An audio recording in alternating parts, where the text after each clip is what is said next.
everyone, welcome back to my channel. In this video, we are going to cover molecular basis of inheritance of class 12th biology in one complete shot. तो जैसा कि आप सभी को पता होगा कि मेरे चैनल पर एक वन शॉट सीरीज चल रही है जिसमें हम हर एक चैप्टर को 50 मिनट से 1 आवर के बीच में कंप्लीट करते हैं।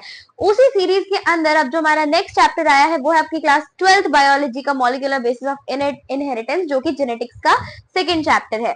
और जो जेनेटिक्स का फर्स्ट चैप्टर है वो हम ऑलरेडी कंप्लीट कर चुके हैं। तो अगर किसी ने वो वीडियो नहीं देखी है तो प्लीज उसको ही देखकर इस पे आना, तो ज्यादा बेहतर समझ आएगा। बेसिक से चलेंगे, बिल्कुल थोड़ा ये लेंदी चैप्टर है तो हो सकता है कि ये 1 आवर से ऊपर जाए। तो चलिए फिर बिना टाइम को वेस्ट किए शुरू करते हैं अपने चैप्टर को। तो देखिए, सबसे पहले हम एक क्विक इंट्रोडक्शन देख लेते हैं डीएनए एंड आरएनए के बारे में, क्योंकि इसमें हम पूरी बात उसी के बारे में करने वाले हैं। क्योंकि देखो, जेनेटिक्स, आप जेनेटिक्स पढ़ रहे हो तो जेनेटिक्स आई किस वजह से? डीएनए की वजह से ही तो आई है ना। तो इसीलिए अब हम पढ़ने वाले हैं क्या? डीएनए एंड आरएनए के बारे में। तो देखो, जैसा कि हमने चैप्टर 4 में पढ़ा था कि काफी सालों तक जब मेंडल का एक्सपेरिमेंट आया था उसके भी कई सालों बाद तक काफी एक्सपेरिमेंट्स होते रहे। इवन मेंडल के काम को भी वेरीफाई करने के लिए काफी सारे एक्सपेरिमेंट्स हुए, राइट। तो इसके बाद क्या हुआ कि जेनेटिक मटेरियल को जानने की जो एक एक्साइटमेंट थी या एक इंटरेस्ट था वो धीरे धीरे लोगों में बढ़ता गया। इसीलिए जैसे ही मेंडल ने वो वाले एक्सपेरिमेंट्स करे थे जो कि हमने चैप्टर 4 में पढ़े थे, तो इसी पैटर्न को और अच्छे से समझने के लिए जेनेटिक मटेरियल की जो इन्वेस्टिगेशन थी उसको स्टार्ट किया गया। और काफी सारे एक्सपेरिमेंट्स के बाद, जो कि अभी हम आगे पढ़ने वाले हैं इसी चैप्टर में, ये पता चला कि जो डीएनए है वही जेनेटिक मटेरियल है in the majority of organisms. ये वाला वर्ड याद रखिएगा, मेजॉरिटी ऑफ ऑर्गेनिजम्स में डीएनए जेनेटिक मटेरियल है। दैट डजंट मीन कि जितने भी लिविंग ऑर्गेनिजम्स हैं उन सभी के अंदर जो जेनेटिक मटेरियल है वो डीएनए है, ठीक है।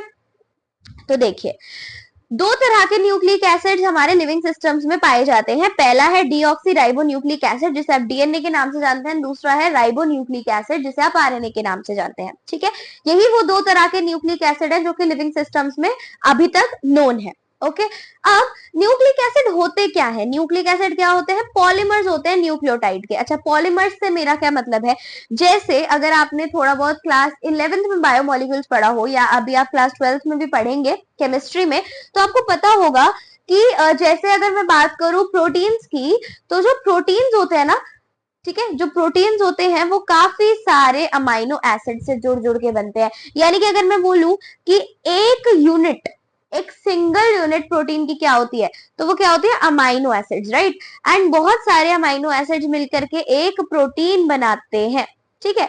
तो ऐसे ही हर एक जो भी आपकी एक चेन होती है उसकी एक सिंगल यूनिट तो होती होगी ना, उसकी एक सिंगल यूनिट तो होती होगी, ऐसा आपने बायोमोलिक्यूल्स में पढ़ा है। तो जो न्यूक्लियोटाइड्स हैं, सॉरी, जो न्यूक्लिक एसिड्स हैं वो किसकी चेन है? वो न्यूक्लियोटाइड्स की चेन है। यानी कि बहुत सारे न्यूक्लियोटाइड्स मिलकर के क्या बनाते हैं? न्यूक्लिक एसिड्स, ठीक है। तो अगर आप एक न्यूक्लिक एसिड की चेन को लेंगे एंड उसकी एक सिंगल यूनिट को देखेंगे तो वो सिंगल यूनिट क्या होगी? वो सिंगल यूनिट होगी न्यूक्लियोटाइड, ठीक है। अभी हमने देखा कि डीएनए एक जेनेटिक मटेरियल है मोस्ट ऑफ द ऑर्गेनिजम्स में, है ना। मोस्ट ऑफ द ऑर्गेनिजम्स में डीएनए एक जेनेटिक मटेरियल है। अगर मैं बात करूं आरएनए की, तो ऐसा नहीं है कि कहीं पर भी जेनेटिक मटेरियल नहीं है। इनफैक्ट जितने आपने अधिकतर जो वायरसेस पढ़े हैं, है ना, अधिकतर जो वायरसेस नोन है उनमें जो जेनेटिक मटेरियल होता है वो आरएनए ही होता है, ठीक है। अब आरएनए का काम क्या होता है? ऐसा नहीं है कि अगर genetic material most of the organisms में डीएनए है तो इसका मतलब आरएनए का कुछ काम ही नहीं है उनकी बॉडी में। होता है, क्या काम होता है? पहली बात तो आरएनए का फंक्शन एक मैसेंजर की तरह होता है। ये ना एक मैसेंजर की तरह काम करता है। मैसेंजर ऐप भी होगा आप लोगों के फोन में, ठीक है। तो यानी कि बॉडी के डिफरेंट एक सेल के अंदर ये प्रेजेंट होता है ना, न्यूक्लियस के अंदर। तो क्या करेगा, या तो ये साइटोप्लाज्म में होता है, अलग अलग तरह के आरएनए होते हैं, वो आप आगे पढ़ेंगे, जो कि अलग अलग सेल में अलग अलग लोकेशन पर प्रेजेंट होते हैं, ठीक है। तो ये मेनली काम करता है मैसेंजर का। मैसेजेस पहुंचाते हैं सेल के अलग अलग पार्ट्स में कि कहां पर क्या चल रहा है, जिस चीज की जरूरत है वो वहां तक पहुंचाते हैं, ठीक है जी। और इसके साथ साथ आरएनए के कुछ और फंक्शंस भी है, जैसे कि अडेप्टर, स्ट्रक्चरल, इवन ये एक कैटालिटिक मॉलिक्यूल भी है। समझ रहे हैं आप, यानी कि ये रिएक्शंस में भी पार्टिसिपेट करता है, उनकी स्पीड को फास्ट कर देता है। ओके, चलो अभी आरएनए के फंक्शन को आप आगे आगे और डिटेल में अच्छे से समझेंगे, ठीक है जी। अब देखिए, अब आप आ जाइए किस पर, structure of a polynucleotide chain. अच्छा, पॉलीन्यूक्लियोटाइड चेन क्या है जी? पॉलीन्यूक्लियोटाइड चेन वही है जो कि अभी आपने देखी, अभी हमने देखा ना कि जो न्यूक्लिक एसिड्स होते हैं वो क्या है, वो है polymer of polymer of nucleotide. तो पॉलीमर ऑफ न्यूक्लियोटाइड का मतलब क्या हुआ कि ये बहुत सारे न्यूक्लियोटाइड से मिलकर बने हैं। तो बहुत सारे न्यूक्लियोटाइड से मिलकर बने हैं। क्या मैं इस वर्ड को पॉलीन्यूक्लियोटाइड नहीं बोल सकती? और हम पॉलीन्यूक्लियोटाइड चेन को अगर पढ़ रहे हैं, उसका मतलब हम न्यूक्लिक एसिड को पढ़ रहे हैं, ठीक है। तो सबसे पहले हम समझेंगे कि एक न्यूक्लियोटाइड बनता कैसे है। न्यूक्लियोटाइड 3 चीजों से मिलकर बनता है, एक नाइट्रोजनस बेस, एक पेंटोज शुगर, ठीक है। और ये पेंटोज शुगर डीऑक्सीराइबोज भी हो सकती है एंड राइबोज भी हो सकती है। अगर ये पेंटोज शुगर डीऑक्सीराइबोज है तो वो डीएनए बनाएगी, एंड अगर वो राइबोज है तो वो आरएनए बनाएगी, ठीक है। एंड इसके साथ साथ एक फॉस्फेट ग्रुप, ठीक है। तो किन 3 चीजों से मिलकर एक न्यूक्लियोटाइड बना? Nitrogenous base, pentose sugar and a phosphate group. I hope इतना आपको क्लियर होगा। आगे जो नाइट्रोजनस बेसेस हैं वो क्या होते हैं? फ्यूराइंस होते हैं, ठीक है। फ्यूराइंस होते हैं एंड इसके अंदर कौन कौन आता है? एडेनाइन, ग्वानाइन एंड पिरामिडीन्स, जिसके अंदर आते हैं साइटोसाइन, यूरेसिल एंड थायमाइन। देखिए हुआ क्या है, कंफ्यूज होने की बिल्कुल भी जरूरत नहीं है। सबसे पहले हमने देखा कि जो न्यूक्लियोटाइड है वो ना 3 चीजों से मिलकर बनता है, एक नाइट्रोजनस बेस, एक पेंटोज शुगर और एक फॉस्फेट ग्रुप। और फिर हमने देखा कि नाइट्रोजनस बेस को हम थोड़ा सा समझना चाहते हैं, तो नाइट्रोजनस बेसेस भी क्या है? 2 तरह के हैं, फ्यूराइंस एंड पिरामिडीन्स। फ्यूराइंस के अंदर क्या क्या आता है? फ्यूराइंस के अंदर आता है एडेनाइन एंड ग्वानाइन, एंड पिरामिडीन्स के अंदर आता है साइटोसिन, यूरेसिल एंड थायमिन। अब आपके दिमाग में एक क्वेश्चन आया होगा कि फ्यूराइंस तो 2 है बट पिरामिडीन्स 3 क्यों है?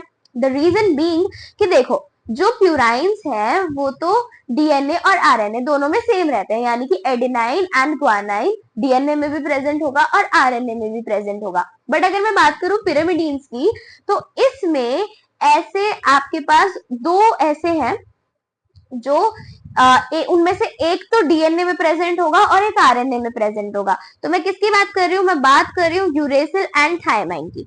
जो थायमाइन है वो सिर्फ और सिर्फ आपको डीएनए में देखने को मिलता है, ठीक है।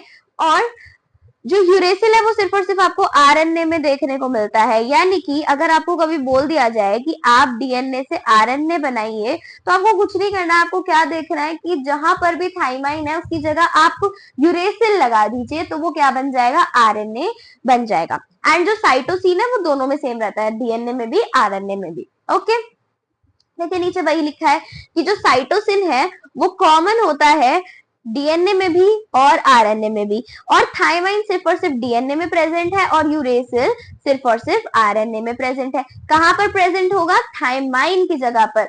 जहां जहां थाइमाइन डीएनए के अंदर प्रेजेंट था, वहां वहां अगर आप यूरेसिल लगा दें तो वो डीएनए की जगह आरएनए का एक सेगमेंट बन जाएगा।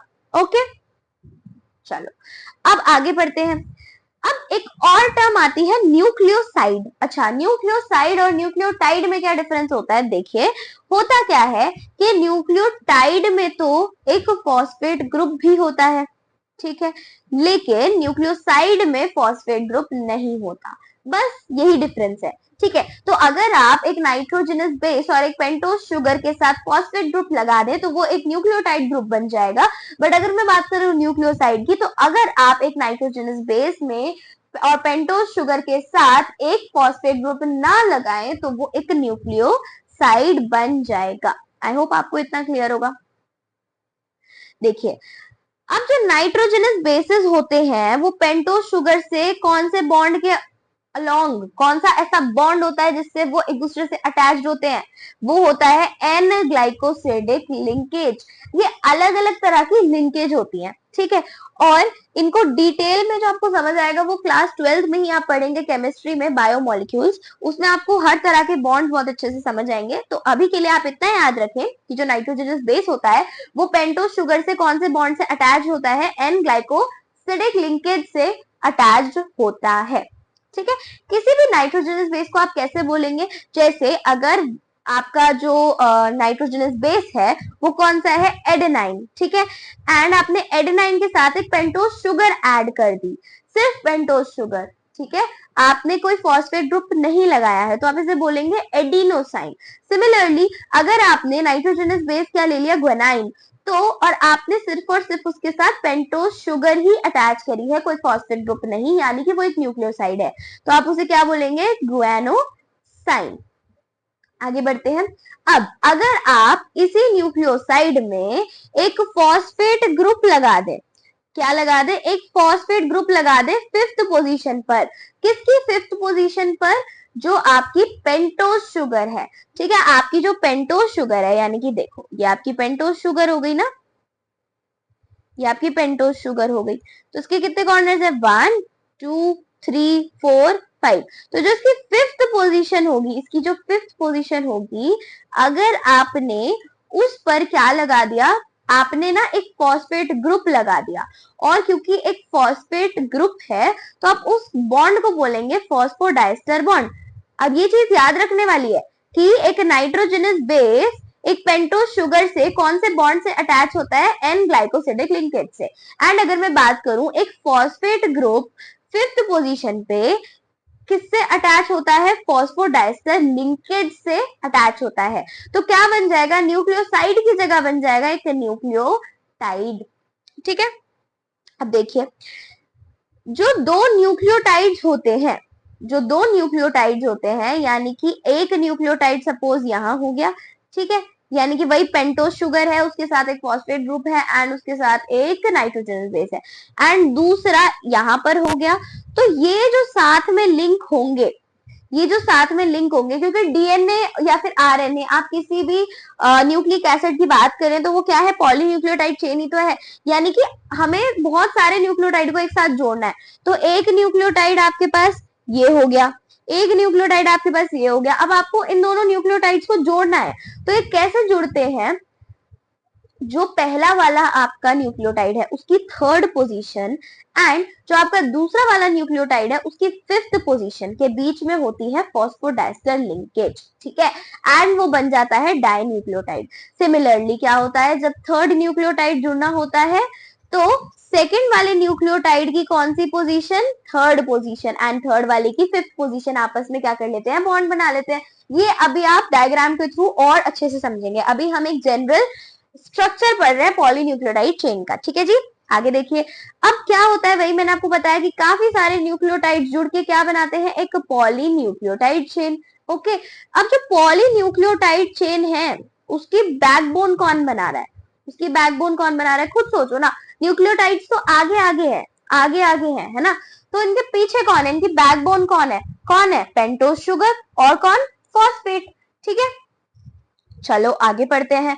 अब जो नाइट्रोजनस बेसिस हैं वो जब शुगर से क्या करते हैं, लिंक करते हैं, शुगर से लिंक करते हैं तो क्या बना लेते हैं, बैकबोन, ओके।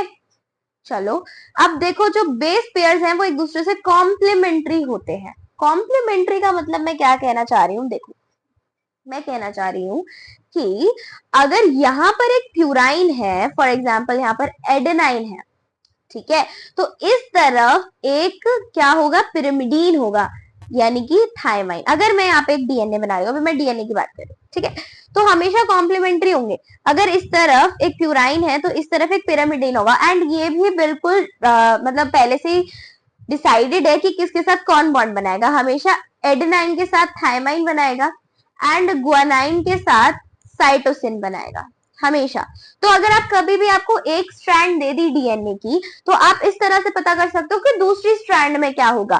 फॉर एग्जाम्पल अगर मैंने बोला कि आपके पास ये है ए टी जी सी, ठीक है, तो मैंने आपको क्या बोला, अब आपको बताना है दूसरी स्ट्रैंड में कौन कौन से नाइट्रोजनस बेसिस लगे होंगे। तो आपको कुछ नहीं करना, आपको पता है कि किसके सामने कौन मिलेगा। तो ए के सामने हमेशा कौन मिलेगा, टी, यानी कि थाइमाइन। टी के सामने कौन मिलेगा, हमेशा आपको एडेनाइन मिलेगा, तो टी ए। जी के सामने आपको मिलेगा साइटोसिन, एंड साइटोसिन के सामने मिलेगा आपको ग्वानिन। तो देखो, आपको सिर्फ एक स्ट्रैंड पता थी, दूसरी आपने अपने आप निकाल ली। आई होप इतना तो आपको समझ आया होगा, सिर्फ एक जनरल इंट्रोडक्शन है।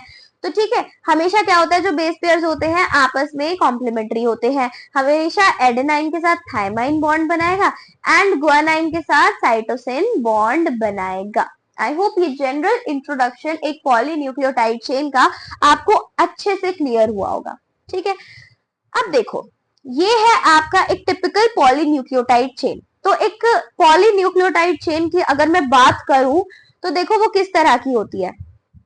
जैसे मैं बात करूं एक आरएनए की, तो आरएनए में क्या होता है, एक एडिशनल ओएच ग्रुप होता है सेकंड पोजीशन पे, जबकि जो डीएनए होता है उसमें ये ओएच ग्रुप नहीं देखने को मिलता। यानी कि जो पेंटोज शुगर की सेकंड वाली पोजीशन होती है उस पे क्या नहीं मिलता, उस पे आपको ओएच ग्रुप देखने को नहीं मिलता। इसीलिए अभी आपको आगे पता चलेगा कि वन ऑफ द रीजन ये भी था कि क्यों आरएनए जो है वो एक जेनेटिक मटेरियल नहीं बन पाया in most of the organism और डीएनए बन गया, बिकॉज इसी ओएच ग्रुप की वजह से क्या होता है, आरएनए ज्यादा रिएक्टिव हो जाता है। ठीक है, तो ये भी एक रीजन है। और दूसरा रीजन एक और आपको पता चलेगा कि क्यों वहां पर जो आरएनए था वो नहीं बन पाया जेनेटिक मटेरियल और डीएनए बन गया, क्योंकि यहाँ पर देखो यूरेसिल, जो यूरेसिल है वो थाइमाइन की जगह प्रेजेंट होता है। ठीक है, अब यूरेसिल क्या होता है, यूरेसिल ज्यादा रिएक्टिव होता है एज कम्पेयर टू थाइमाइन, और थाइमाइन को 5 मिथाइल यूरेसिल भी बोला जाता है। अच्छा, अब आप ध्यान से इस पॉलीन्यूक्लियोटाइड चेन को देखो, देखो ध्यान से। अगर मैं इस वाले की बात करूं, ये वाली जो हमारा एक न्यूक्लियोटाइड है, तो देखो आप यहां से देखो कि ये पहला कार्बन है। ठीक है, फर्स्ट, सेकंड एंड थर्ड। अब आप ध्यान दो, ये जो थर्ड वाला कार्बन है ना, ये क्या कर रहा है, बॉन्ड बना रहा है इधर से।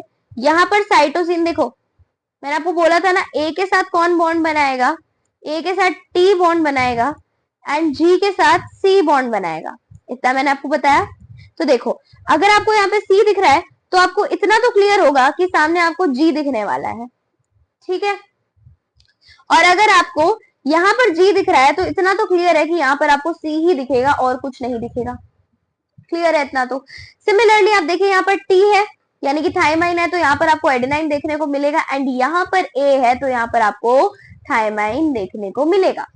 नाउ एक चीज आपको और याद रखनी है कि जब एडेनाइन थाइमाइन के साथ बॉन्ड बनाता है तो वो डबल बॉन्ड बनाता है, एंड जो ग्वानाइन होता है वो साइटोसिन के साथ ट्रिपल बॉन्ड बनाता है। ओके, ठीक है, तो ये था एक प्रॉपर जनरल इंट्रोडक्शन। अब आप न्यूक्लियोटाइड को भी ध्यान से देखिए, किस तरह का न्यूक्लियोटाइड है। ये देखिए, रुक जाइए, पहले तो हम एक एक चीज देखते हैं कि एक न्यूक्लियोटाइड में जो जो चीजें हमने पढ़ी क्या वो है या नहीं।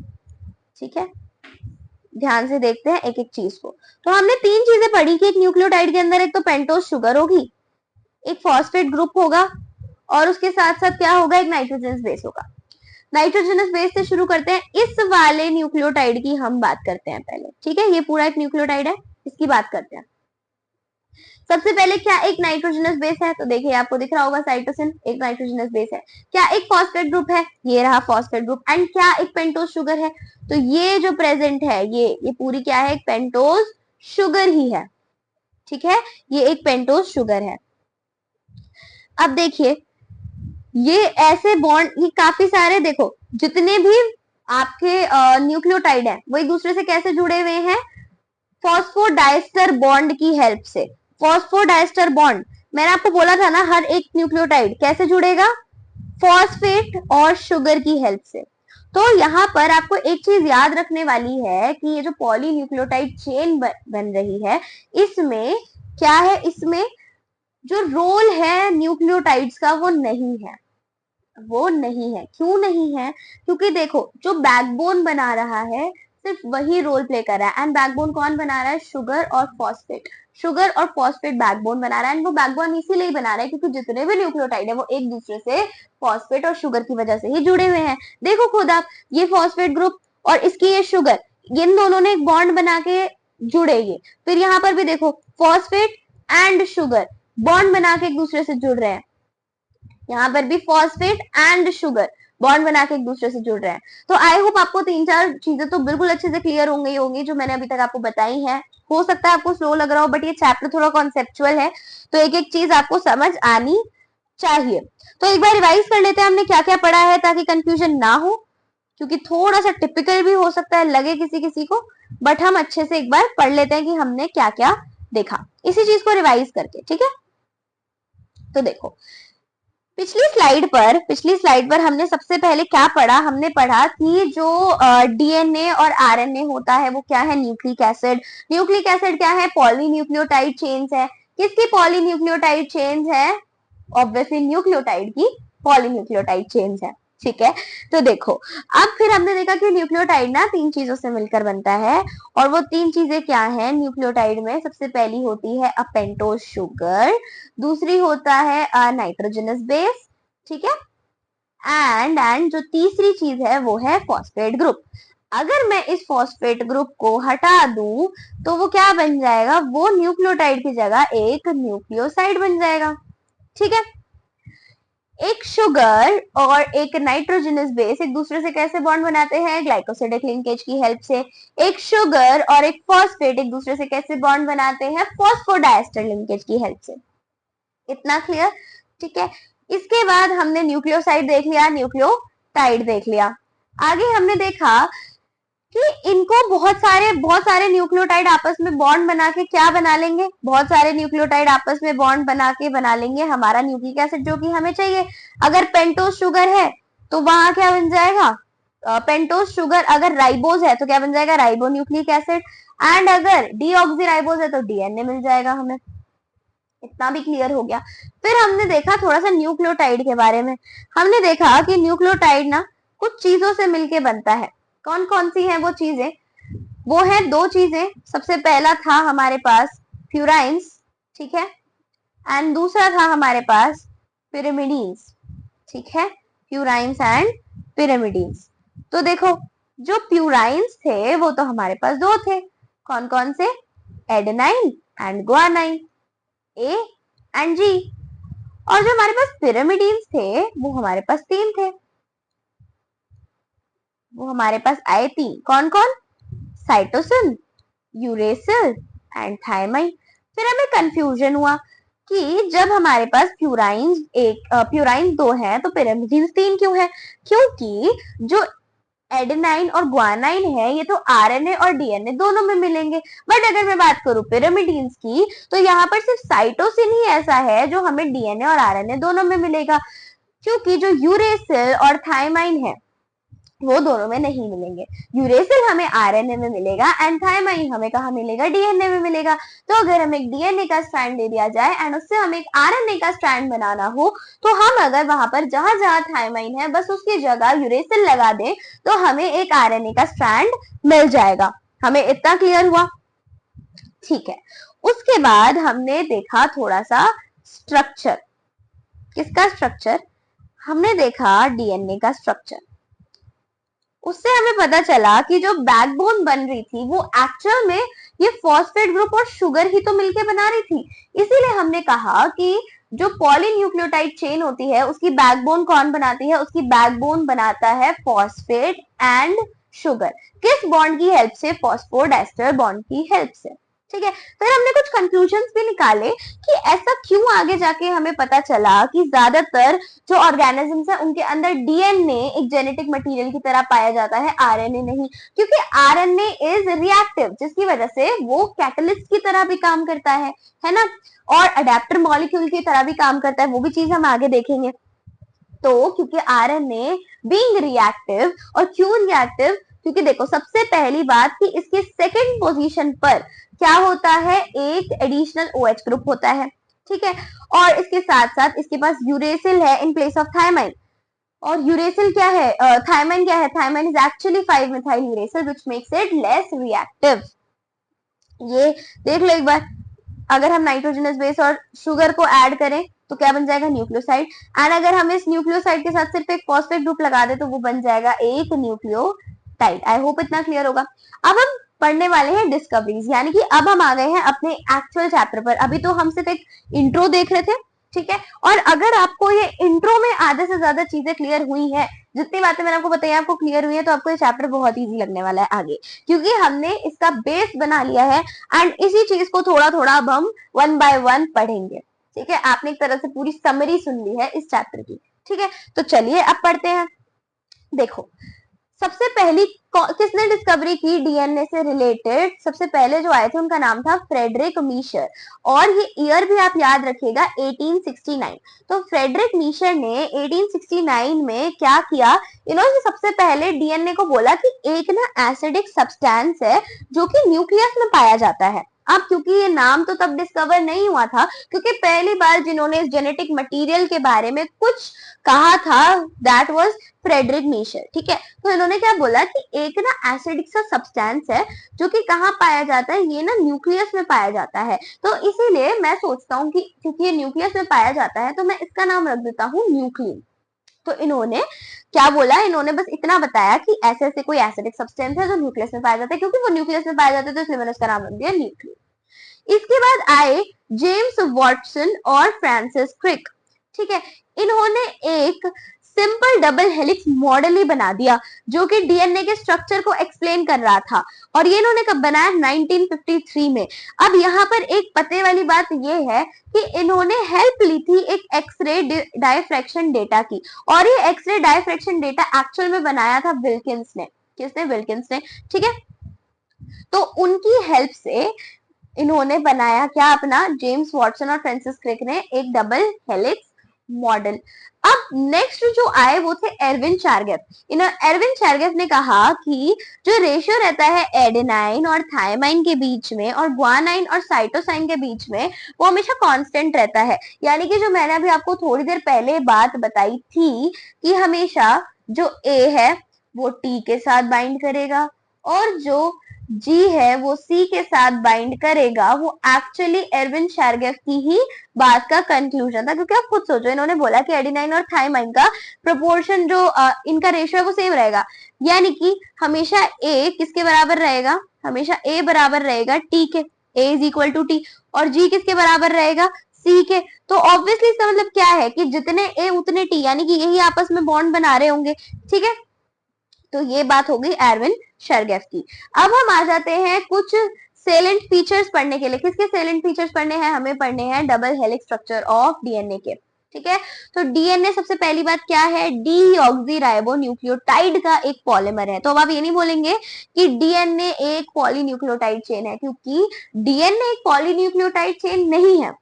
डीएनए पॉलीन्यूक्लियोटाइड चेन नहीं है, न्यूक्लिक एसिड एक पॉलीन्यूक्लियोटाइड चेन होती है। अगर आप स्पेसिफाई कर रहे हैं कि कौन सा न्यूक्लिक एसिड, जैसे यहाँ पर आप डीएनए की बात कर रहे हैं, तो आप बताएंगे कि वो कौन से न्यूक्लियोटाइड की चेन है। तो वो कौन से न्यूक्लियोटाइड की चेन है, ये डीऑक्सीराइबो न्यूक्लियोटाइड की चेन है, ओके। तो डीएनए क्या है, एक लॉन्ग पॉलीमर है किसका, डीऑक्सीराइबो न्यूक्लियोटाइड्स का, ठीक है। तो ये क्या बनता है, ये दो पॉलीन्यूक्लियोटाइड की चेन से बनता है, क्योंकि डबल हेलिक्स होता है ना, दो हेलिक्स होते हैं, इसीलिए हम कहते हैं कि ये दो पॉलीन्यूक्लियोटाइड चेन से मिलकर बनता है। और अभी हमने देखा कि बैकबोन कौन होती है, बैकबोन होता है शुगर और फॉस्फेट, और जो बेसेस होते हैं वो अंदर की तरफ प्रोजेक्ट कर रहे होते हैं, अभी अभी हमने देखा। अब जो दो चेन्स हैं वो एंटी पैरेलल पोलैरिटी के होते हैं, यानी कि अगर एक 5 प्राइम से 3 प्राइम जा रही होगी तो जो दूसरी वाली होगी वो 3 प्राइम से 5 प्राइम की तरफ जा रही होगी। जैसे कि अभी देखो, ये हमने स्ट्रक्चर देखा, देखो यहाँ पे ये वाली जो चेन है, ये दो चेन ही तो है, ये दो चेन ही तो है। आप डीएनए का ही तो स्ट्रक्चर देख रहे हो, तो देखो इस वाली चेन में जो पोलैरिटी है वो 5 प्राइम से कहाँ जा रही है, 3 प्राइम की तरफ जा रही है। अगर आप दूसरी वाली देखेंगे तो यहाँ पर देखिए पोलैरिटी 3 प्राइम से 5 प्राइम की तरफ जा रही है, ठीक है। नेक्स्ट देखिए, जो बेसेस हैं दो स्ट्रैंड्स में, वो कैसे बॉन्डेड होते हैं, हाइड्रोजन बॉन्ड से। अभी हमने दो चीजें देखी थी कि जो जो नाइट्रोजनस बेसेस हैं वो शुगर से कैसे बॉन्डेड है, नाइट्रोजनस बेसेस शुगर से बॉन्डेड है ग्लाइकोसिडिक बॉन्ड की हेल्प से, ठीक है। जो फॉस्फेट ग्रुप है वो शुगर से कैसे लिंक्ड है, फॉस्फोडाइस्टर लिंकेज की हेल्प से। अब हम थर्ड बॉन्ड देख रहे हैं कि जो आपस में दो चेन के जो बेसेस हैं वो आपस में कौन से बॉन्ड से पेयर्ड है, तो वो हाइड्रोजन बॉन्ड से पेयर्ड है। ठीक है, अभी मैंने आपको बताया था एक छोटी सी चीज और डायग्राम में ही कि जो एडेनाइन है वो कितने बॉन्ड्स बनाता है, दो, और कौन से वाले बॉन्ड्स बना रहा है, हाइड्रोजन बॉन्ड्स। तो एडेनाइन थायमाइन के साथ दो हाइड्रोजन बॉन्ड बनाता है और ग्वानाइन साइटोसिन के साथ 3 हाइड्रोजन बॉन्ड्स बनाता है। ठीक है, इसीलिए हमेशा एक प्यूराइन के सामने एक पिरिमिडीन ही आएगा ताकि एक यूनिफॉर्म डिस्टेंस भी बना रहे दो स्ट्रैंड्स के बीच में। अब तो आपको ये सारा रिवाइज ही होता जा रहा है क्योंकि ये हमने काफी हद तक अभी पढ़ भी लिया। अब देखो आगे लिखा है कि जो दो चेन्स होती हैं वो कैसे कॉइल्ड होती हैं। आपने देखा होगा डीएनए सीधा तो होता नहीं है, ऐसे होता है, कॉइल्ड सा स्ट्रक्चर है डीएनए, है ना। डीएनए एक कॉइल्ड स्ट्रक्चर है। तो कैसे कॉइल्ड होता है, राइट हैंडेड फैशन में ये कॉइल्ड होता है। मैं आपको पहले ही बता दूं ये फीचर्स बहुत इंपॉर्टेंट है, आपको एक एक फीचर अच्छे से याद होना चाहिए एंड इसमें कुछ डिफिकल्ट भी नहीं है। अगर आपने अभी तक अच्छे से सुना होगा तो आपको ये बहुत इजी लग रहा होगा। अब देखो जो पिच होती है हेलिक्स की, जो पिच होती है हेलिक्स की वो कितनी होती है, 3.4 नैनोमीटर, जिसमें कि 10 रफली 10 बेस पेयर होते हैं ईच टर्न में। मैं आपको बता देती हूँ पिच, और पिच होती क्या है, देखो देखो जैसे ये हो गई आपकी पिच, क्या कि एक टर्न से दूसरे टर्न तक जब आप जाओगे, ठीक है, देखो एक टर्न से ये टर्न जब ये वाला ऐसे आया ना, ये ऑरेंज वाली जब ऐसे आई और ब्लू वाली इस तरफ आई, तो जब दोबारा ऐसा सेम टर्न आएगा, यानी कि दोबारा से ब्लू इस साइड आएगा एंड ऑरेंज इस साइड आएगा, तो तब उन दोनों के बीच का डिस्टेंस कितना है, इस पिच। तो डीएनए की पिच कितनी होती है, 3.4 नैनोमीटर। और अगर मैं बात करूं तो ये डिस्टेंस कितना है, 3.4 नैनोमीटर। और हर एक पिच में रफली कितने बेस पेयर्स होते हैं, 10 बेस पेयर्स। तो पिच के बीच में देखो ये जो है ये क्या है, ये बेस पेयर्स ही है, ये जो कॉइल्ड है। ठीक है, तो ये रफली हर एक पिच में कितने होते हैं, 10 के बराबर होते हैं। अब दो नाइट्रोजनस बेसिस के बीच का जो डिस्टेंस होता है वो कितना होता है, 0.34 नैनोमीटर, यानी कि ये वाला डिस्टेंस दो बेस पेयर्स के बीच में कितना है, 0.34 नैनोमीटर। ठीक है, अब आगे देखिए, the plane of one base pair stacks over the other in the double helix, यानी कि एक बेस पेयर दूसरे बेस पेयर के साथ कैसे होता है, अच्छे से स्टैक हुआ होता है एक डबल हेलिक्स में, जिसकी वजह से एक स्टेबिलिटी भी आती है। एंड देखो अब आपने तीसरा मैं आपको फीचर बता रही हूँ कि क्यों डीएनए है वो ज्यादा स्टेबल होता है एज कंपेयर टू आरएनए, क्योंकि यहाँ पर हाइड्रोजन बॉन्ड्स भी आ रहे हैं एंड हाइड्रोजन बॉन्ड्स क्या दे रहे हैं, एक एक्स्ट्रा स्टेबिलिटी। यानी कि अब हमने थर्ड पॉइंट पढ़ लिया है कि why DNA is more stable. सबसे पहला क्या, हाइड्रोजन बॉन्ड्स प्रेजेंट है, दूसरा क्या, यूरेसिन की जगह थायमाइन प्रेजेंट है, तीसरा क्या कि सेकंड ग्रुप पे OH सेकंड पोजीशन पे OH ग्रुप नहीं है ना। अब आ जाइए आप आगे, ये कुछ चीजें हैं जो आपको याद होनी चाहिए, कितने बेस पेयर एक ह्यूमन के डीएनए में होते हैं। तो देखिए ह्यूमंस में कितने होते हैं, 6.6 into 10 raise to the power 9 है, ये ऐसे है 10 raise to the power 9 base pairs. ठीक है, एस्क्रीशिया कोलाई में कितने होते हैं, एस्क्रीशिया कोलाई में 4.6 into 10 raise to the power 6 base pairs होते हैं। लैम्डा फेज में कितने होते हैं, 48502 बेस पेयर्स। और लैम्डा 5 में कितने होते हैं, इंटू 174 कितने होते हैं, 5386 न्यूक्लियोसाइड्स। ये एक सिंगल स्ट्रैंडेड डीएनए की हम बात कर रहे हैं। तो फिर अब हम आगे चलते हैं लेंथ के बारे में। तो हमने देख लिया पिच कितनी है, हमने देखा दो बेस पेयर्स के बीच में कितना डिस्टेंस है। तो हम देखेंगे एक्चुअल में एक डबल डीएनए डबल हेलिक्स का जो लेंथ होती है वो होती कितनी है। तो 2.2 मीटर्स तक कितनी मतलब डीएनए की लेंथ होती है। इसीलिए अब आप सोचो 2.2 मीटर्स कितना लंबा, और हमारी सेल कितनी छोटी, और सेल से न्यूक्लियस कितना छोटा, और न्यूक्लियस के अंदर जाके डीएनए होता है। तो कैसे आपको इतना बड़ा स्ट्रक्चर आप किस तरह से उस न्यूक्लियस के अंदर फिट करोगे? तो उसको फिट करने के लिए क्या करना पड़ेगा? आपको बहुत हाईली कॉइल करना पड़ेगा, आपको इतना अच्छे से कॉइल करके उसे इतना छोटू सा बनाना पड़ेगा ताकि वो अच्छे से न्यूक्लियस के अंदर फिट हो जाए। ठीक है, तो अब हम पढ़ेंगे पैकेजिंग ऑफ डीएनए। ठीक है, देखो प्रोकैरियोट्स की अगर हम बात करें तो प्रोकैरियोट्स के पास एक डिफाइंड न्यूक्लियस तो होता नहीं, इतना तो आपको पता होगा। जैसे कि हमने एग्जांपल ले लिया एस्क्रीशिया कोलाई का, तो देखो डीएनए क्या है? डीएनए होता है नेगेटिवली चार्ज। नेगेटिवली चार्ज क्यों होता है? क्योंकि इसके पास होता है फॉस्फेट ग्रुप। ठीक है, तो फॉस्फेट ग्रुप की वजह से नेगेटिवली चार्ज हो जाता है। अब क्या होता है, कुछ प्रोटीन्स आते हैं जो कि पॉजिटिवली चार्ज होते हैं। ठीक है, और वो प्रोटीन्स आके डीएनए, क्योंकि डीएनए नेगेटिवली चार्ज है, तो डीएनए और उन प्रोटीन्स के बीच में फोर्स ऑफ अट्रैक्शन आता है, because DNA is negatively charge, proteins are positively charge, और वो ना मिलके एक स्ट्रक्चर बना लेते हैं जिसे बोल देते हैं हम न्यूक्लियोइड। ठीक है, तो ये जो डीएनए होता है न्यूक्लियोइड के अंदर, ये काफी बड़े बड़े लूप्स में प्रेजेंट होता है और एक तरह से पैकेजिंग हो जाती है। अब अगर मैं बात करूं यूकैरियोट्स में, तो यूकैरियोट्स में भी थोड़ा थोड़ा सेम है, बट थोड़ा और अच्छा नाम दे दिया। कैसे? देखो होता क्या है, यहाँ पर स्पेशली एक सेट बनाया हुआ है पॉजिटिवली चार्ज प्रोटीन्स का, जिन्हें बोलते हैं हिस्टोन्स। ठीक है, और ये जो हिस्टोन्स है ये पॉजिटिवली चार्ज क्यों होते हैं? क्योंकि इनके अंदर होते हैं बेसिक अमाइनो एसिड। तो ये भी आप याद रखना कि क्यों पॉजिटिव होते हैं, क्योंकि इनके अंदर होते हैं बेसिक अमाइनो एसिड्स, एंड वो कौन से? Lysine and arginine. क्योंकि पूछा जाता है कि क्यों हिस्टोन्स पॉजिटिवली चार्ज है, क्योंकि इसके अंदर बेसिक अमाइनो एसिड है, और कौन से? Lysine and arginine. ठीक है, और डीएनए कैसा है? Negatively charge because of the presence of phosphate group.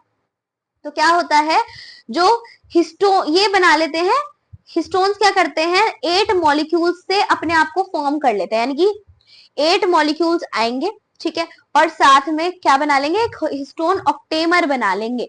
Okay, और एक हिस्टोन ऑक्टेमर क्या करेगा? अपने अराउंड डीएनए को रैप कर देगा। यानी कि देखो आपको ये हिस्टोन ऑक्टेमर दिख रहा है, ग्रीन वाला स्ट्रक्चर है हिस्टोन ऑक्टेमर, और ये जो आपको रेड स्ट्रक्चर दिख रहा है ना, ये कॉइल्ड सा, ये क्या है? डीएनए।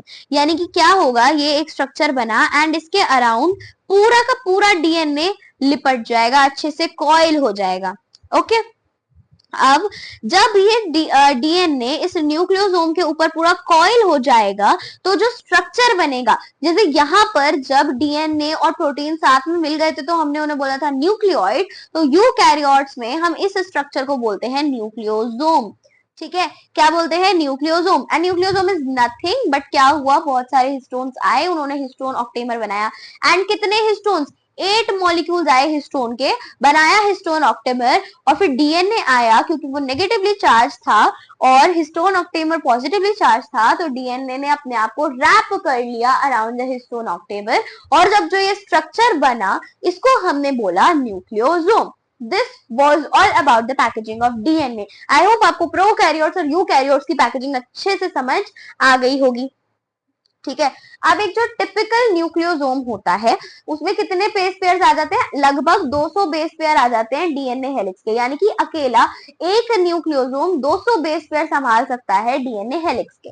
ठीक है, अब देखो न्यूक्लियोसोम, ये एक न्यूक्लियोसोम, अब बहुत सारे न्यूक्लियोसोम्स जब बनते हैं, ठीक है, काफी सारे न्यूक्लियोसोम्स बनते हैं एक न्यूक्लियस के अंदर में, क्योंकि सिर्फ एक, अब आप देखो ना कितने सारे बेस पेयर अभी हमने देखे होते हैं एक ह्यूमन की सेल में, है ना, एक ह्यूमन के अंदर कितने सारे जो आपके बेस पेयर्स हैं वो प्रेजेंट है, तो सिर्फ 200 बेस पेयर एक संभाल पा रहा है, तो हमें कितने सारे न्यूक्लियोसोम्स चाहिए होंगे? तो काफी सारे न्यूक्लियोसोम्स साथ में आते हैं और एक रिपीटिंग यूनिट बना लेते हैं, जिसे बोला जाता है क्रोमेटिन। तो यानी कि जब बहुत सारे न्यूक्लियोसोम साथ में आएंगे, ये बहुत सारे न्यूक्लियोसोम आए, इन्होंने आपस में बॉन्ड बनाया, तो इसे बोल देंगे क्रोमेटिन। ठीक है, और क्रोमेटिन क्या है? क्रोमेटिन है एक थ्रेड लाइक स्ट्रेंड स्ट्रक्चर। अगर हम इलेक्ट्रॉन माइक्रोस्कोप के अंदर देखें, ये याद रखना, यहाँ से कंफ्यूजिंग क्वेश्चन बन जाते हैं, इलेक्ट्रॉन माइक्रोस्कोप की जगह कंपाउंड माइक्रोस्कोप लिख देंगे या कोई और माइक्रोस्कोप लिख देंगे, तो याद रखना कि इलेक्ट्रॉन माइक्रोसोम के अंदर, अगर सॉरी नॉट माइक्रोसोम, अगर आप इलेक्ट्रॉन माइक्रोस्कोप के अंदर इस स्ट्रक्चर को देखेंगे तो आपको ये कैसा लगेगा? जो न्यूक्लियोसोम्स है, जो न्यूक्लियोसोम्स है क्रोमेटिन के अंदर, वो पता है कैसे लगेंगे? वो आपको लगेंगे बीड्स ऑन स्ट्रिंग की तरह, जैसे कि एक स्ट्रिंग है और उसपे ना ऐसे ऐसे बीड्स लगी हुई है। ठीक है, ये आपको कुछ इस तरह से दिखेगा। देखो ना, यहाँ पे भी अगर आप इस स्ट्रक्चर को देखो, ये बहुत सारे न्यूक्लियोसोम्स हैं। ठीक है, एंड ये क्रोमेटिन के हेल्प से, ये क्या है? ये क्रोमेटिन है, क्रोमेटिन क्रोमेटिन क्रोमेटिन है ना, तो क्रोमेटिन इन्हें जोड़ रहा है। तो ये कैसा लग रहा है? ये ऐसा लग रहा है जैसे बीड्स हैं, किस पर? स्ट्रिंग पर बहुत सारी बीड्स लगी हुई हैं। ठीक है, तो ये एक ऐसा स्ट्रक्चर आपको देखने को मिलेगा अगर आप इलेक्ट्रॉन माइक्रोस्कोप के अंदर इसको देखेंगे। अब ये जो क्रोमेटिन का स्ट्रक्चर होता है, ये भी फर्दर पैकेजिंग होती है इसकी, और जब ये फर्दर पैकेज होता है तो ये बना लेता है क्रोमेटिन फाइबर्स। एंड ये क्रोमेटिन फाइबर्स आगे आगे जाके और ज्यादा कॉइल हो जाते हैं, कंडेंस हो जाते हैं और बना लेते हैं क्रोमोसोम्स। और आप ये चीज याद रखिए कि नॉर्मल फेज में सिर्फ क्रोमेटिन फाइबर्स या क्रोमेटिन ही होते हैं। जब सेल डिवाइड करने वाली होती है तब जाके वो कंडेंस होके बना लेते हैं क्रोमोसोम्स। क्योंकि आपने cell cycle and cell division में ये चीज पढ़ी होगी कि कंडेंसेशन होता है पहले ताकि अच्छे से क्रोमोसोम्स विजिबल हो जाए एंड उनको डिवाइड करना इजी हो जाए।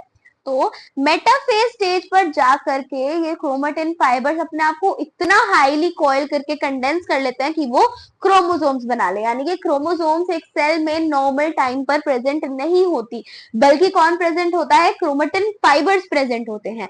जब एक सेल को डिवाइड करना होता है तभी उसके अंदर वो क्रोमेटिन फाइबर्स से क्रोमोसोम्स बनते हैं।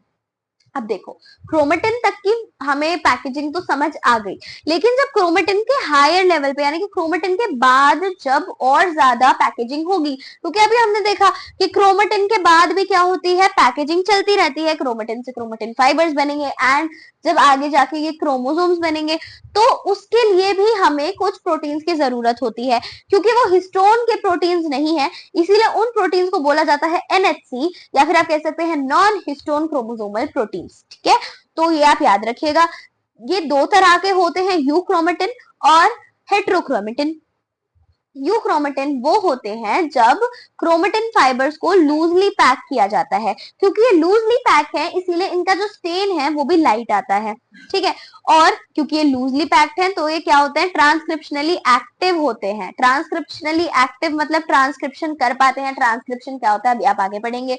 कुछ रीजन्स में क्या होता है कि क्रोमेटिन को बहुत ज्यादा टाइटली डेंसली पैक कर दिया जाता है। क्योंकि वो बहुत ज्यादा डेंसली पैक है इसीलिए उनका स्टेन भी डार्क आता है और उनको बोला जाता है हेट्रोक्रोमेटिन। एंड जब ये आपस में इतने ज्यादा टाइटली पैक हैं तो ये कहाँ रिएक्टिव होंगे? तो इसीलिए ट्रांसक्रिप्शनली इनएक्टिव होते हैं। I hope packaging of DNA का पूरा आपको अच्छे से समझ आ गया होगा। अब बढ़ते हैं आगे।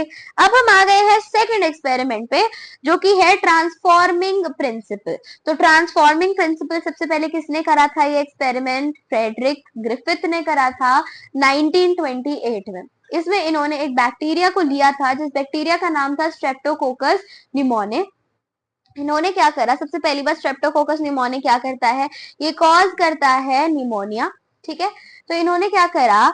बैक्टीरिया को ग्रो करा कल्चरल प्लेट पर। एक कल्चरल प्लेट ली, ठीक है, और बैक्टीरिया को ग्रो करा।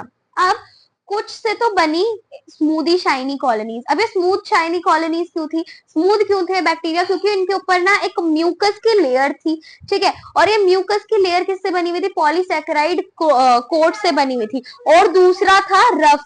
रफ जो था वो कैसा था? उसके ऊपर कोई भी स्मूथ वाली कवरिंग नहीं थी, एक म्यूकस कवरिंग नहीं थी। इस वजह से जो इन्फेक्शियस वाला था, इन्फेक्शियस वाला कौन सा था? स्मूथ बैक्टीरिया, जिसके ऊपर एक पॉलीसैकेराइड की कवरिंग है, तो वो इन्फेक्ट करता था, विरुलेंट था। ठीक है, बट अगर मैं बात करूं आर स्ट्रेन वाले निमोनिया की, तो वो वाला जो बैक्टीरिया है वो इन्फेक्ट नहीं कर रहा था, बिकॉज उसके ऊपर ये वाली लेयर नहीं थी, इन्फेक्शियस वाली लेयर नहीं थी।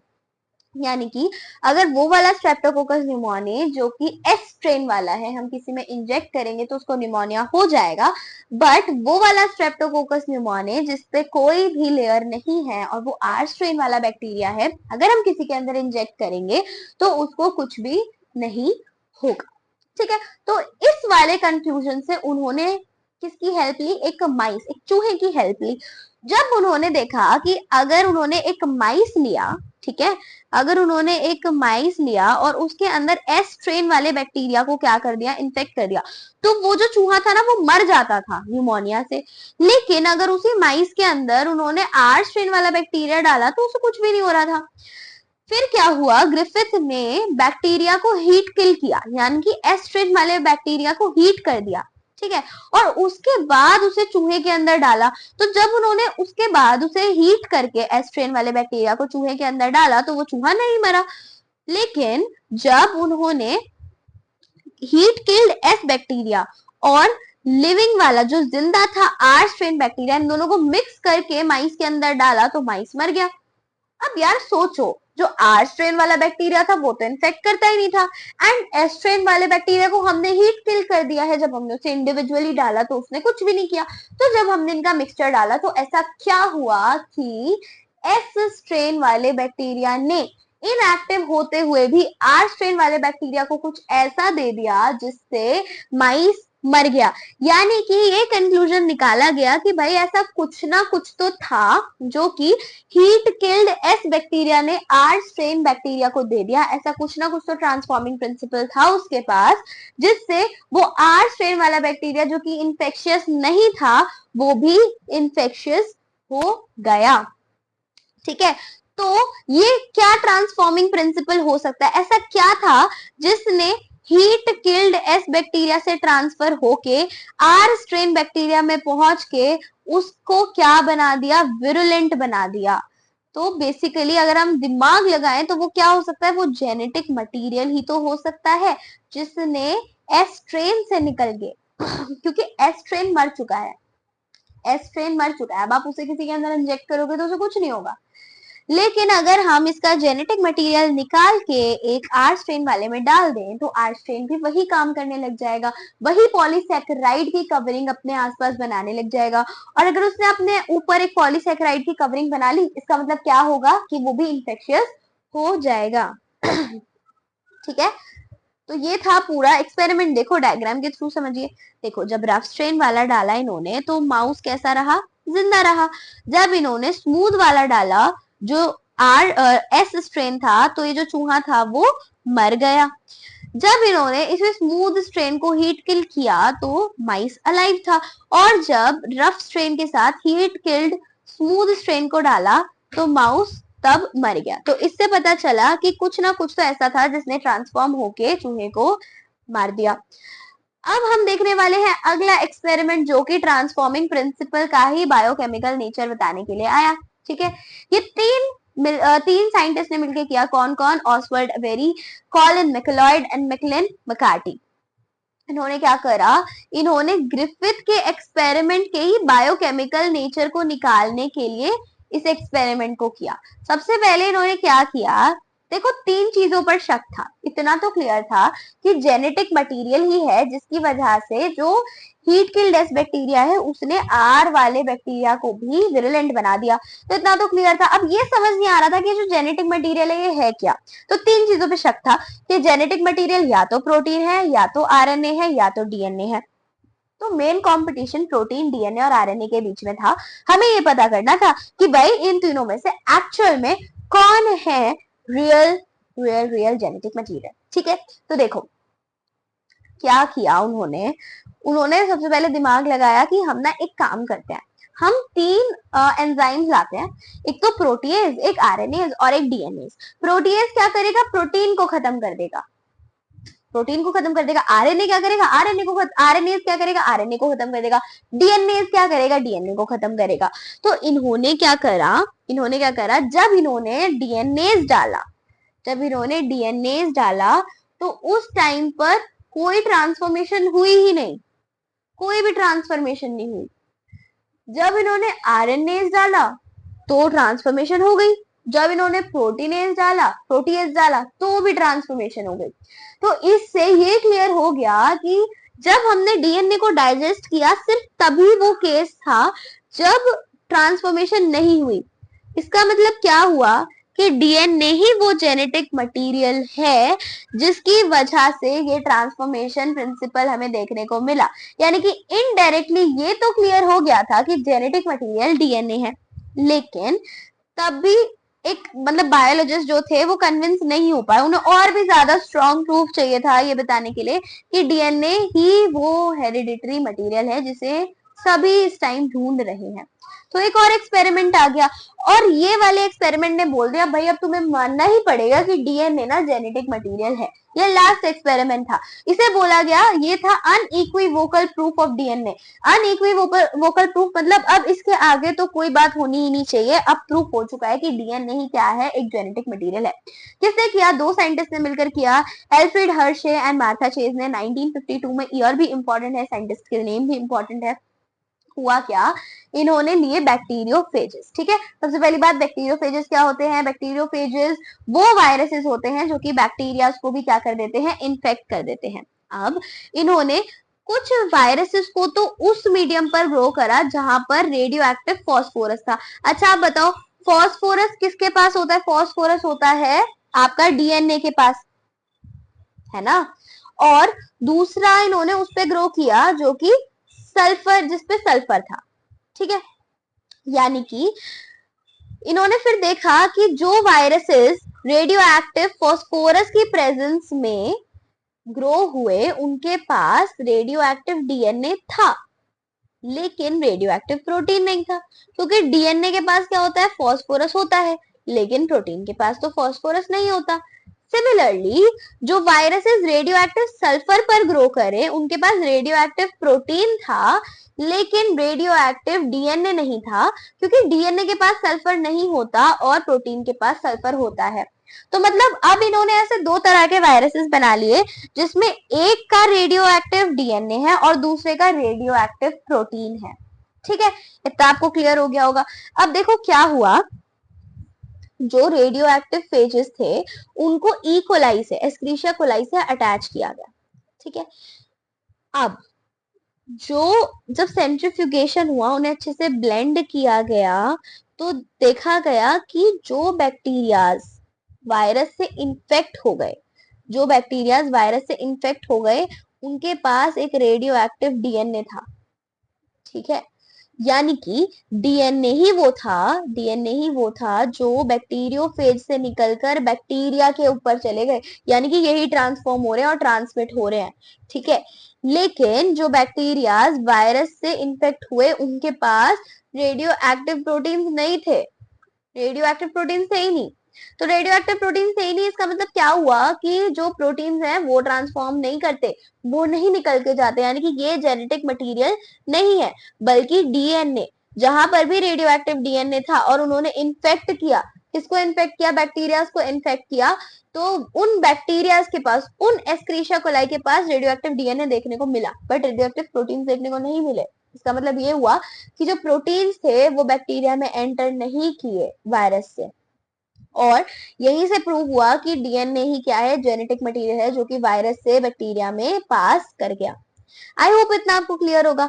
कुछ भी एक्सपेरिमेंट नहीं है, देखो इसको इससे समझो डायग्राम से। अब देखो हमने ना दो तरह के बैक्टीरियोफेजेस बनाए, पहले वो जो कि सल्फर लेबल्ड प्रोटीन पे बने, यानी कि हमने उस मीडियम पे उन्हें उगाया, उस मीडियम पे उन्हें कल्चर करा जिस मीडियम पे कौन था, सल्फर रेडियो एक्टिव था, और दूसरे हमने वो करे जिसमें फॉस्फोरस रेडियो एक्टिव था। तो जो यहाँ पर बने, जहां पर सल्फर रेडियो एक्टिव था, उनके पास क्या हुआ, उनके पास रेडियो एक्टिव प्रोटीन्स हुए, और जो दूसरे मीडियम पे जहां पर फॉस्फोरस रेडियो एक्टिव था वहां पर ग्रो किए उनका डीएनए क्या था, रेडियो एक्टिव, क्योंकि डीएनए के पास फॉस्फोरस होता है और प्रोटीन के पास सल्फर होता है। तो अब हमारे पास दो तरह के बैक्टीरियोफेज हो गए, पहले वो जिनके पास प्रोटीन रेडियो एक्टिव है एंड दूसरे वो जिनके पास डीएनए रेडियो एक्टिव है।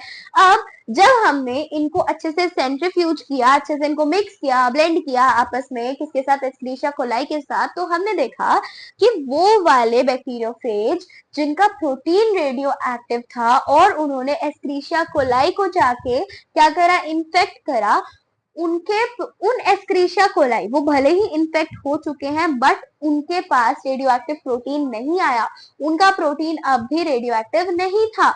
लेकिन जिन बैक्टीरियोफेज ने इन्फेक्ट किया एस्क्रीशिया कोलाई को, जिनका रेडियो एक्टिव डीएनए था, तो उन एस्क्रीशिया कोलाई का भी डीएनए रेडियो एक्टिव हो गया, यानी कि प्रोटीन तो उस वायरस से बैक्टीरिया की बॉडी में ट्रांसमिट किया ही नहीं, बल्कि जो डीएनए था वो वायरस की बॉडी से निकल के बैक्टीरिया की बॉडी में ट्रांसमिट हो गया, जिससे ये चीज प्रूफ हो गई कि जो डीएनए है वही है जेनेटिक मटीरियल।